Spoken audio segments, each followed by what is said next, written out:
Today's video review features the Adventura SH120R number 2 versus number 1, and I want to talk about this and of course give you advice if you should get this for yourself or if this is not the bag for you to get.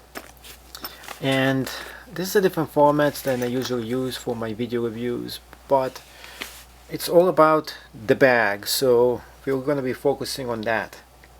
First off, right off the bat, check this out.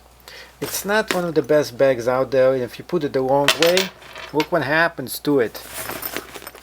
It has a few faults in here, and Lowepro, usually a brand I actually really enjoy and like, and I think this specific version of it is not the best one they actually made, and I will show you exactly why. So first off, opening this up, this latch over here that opens it up. What happens is when you open it, it opens it up right here, and you can see you can put some stuff that is important for you in here, but it's very small pocket. You can't put too much in here.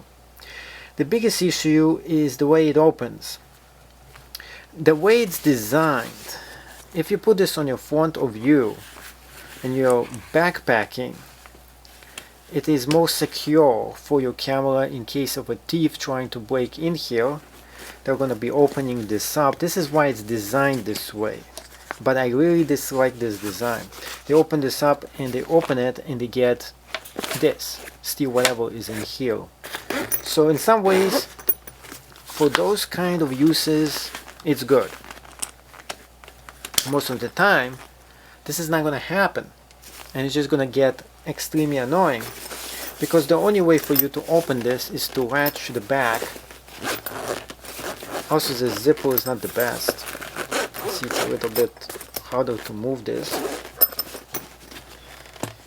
and sometimes you get the second zipper in here. You have to unlatch it to get the second zipper out, but there's a lot of hassle here when you open this up. As you open it up,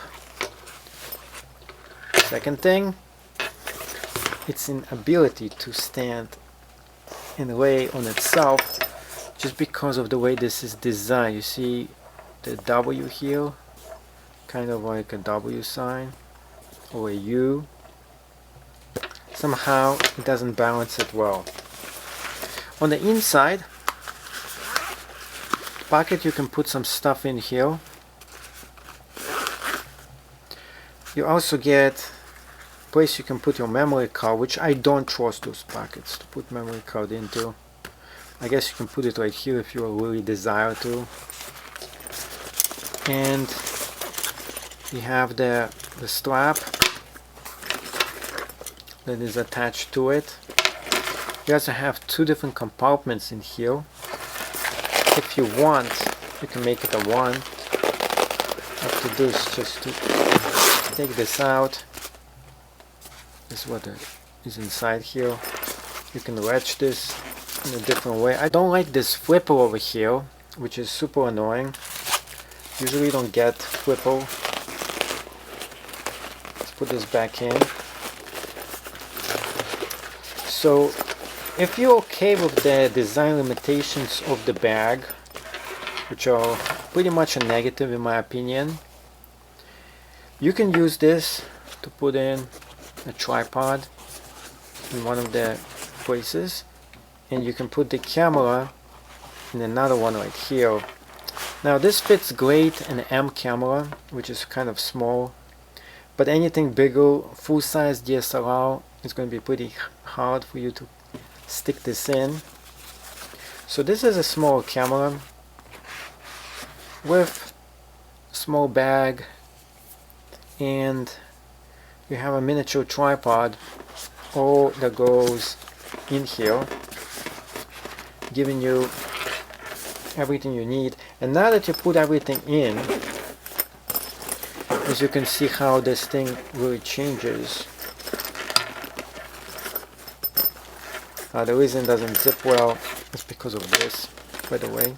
I don't think the zipper is fine actually, so ignore that comment before. But once you put everything inside the bag, it's much easier for this to retain its balance. So now it actually does balance itself out and no longer flips when you put the weight inside. The downside is that you have to put something inside for this to balance out that is pretty heavy. If something is too light, it still will not balance itself out. Also, this is kind of big, by the way. You can put an entire water bottle in here. I have tried it before, it does work. So that's a plus as well. And you can put a tripod in here too, if that's what you wish to do. If you don't want to put it inside. Let's go ahead and test this one out. Tripod in here. Right there. And the latch system. See, just straps it in very easily in case you need to use this. For that, there is no rain bag over here, something that Lowepros usually have. It's not included. You're not getting that in this specific Lowepro design. So there is none of it in here. There is also a belt loop over here in case you want to put this in. And in case you're interested what country it's made in, check this out. It's made in China, unfortunately.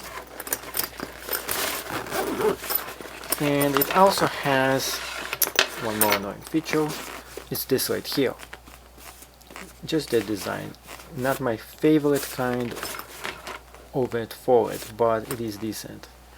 And those lines. If you are OCD, you're gonna hate those lines because they really have not been designed very well. It's just the way it looks. It is not my style. I really wish that they got rid of these things out of here. It was not a needed addition to it.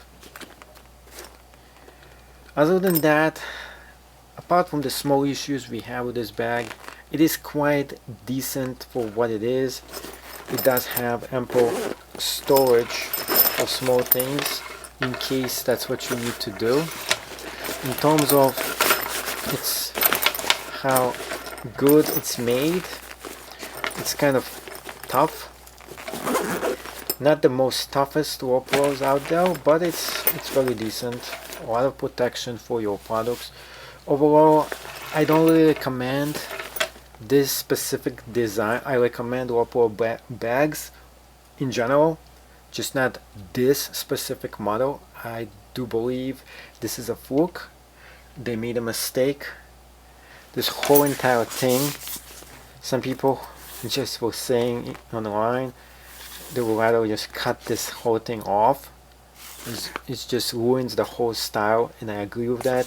This flipper here is totally annoying. If you want to get something like here, it only protects just this part right here.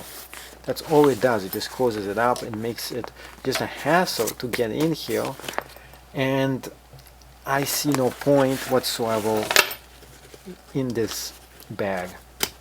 So this is a pass. It is, I would say, 5 out of 10. If you can get this for 10 bucks, it's a deal. If you can get this for 20, it's a little expensive in my opinion. 30 bucks is just way too expensive. Overall, don't get it. It is a terrible design that is not good for product photography. I dislike it, and I'm gonna return it right back to the store.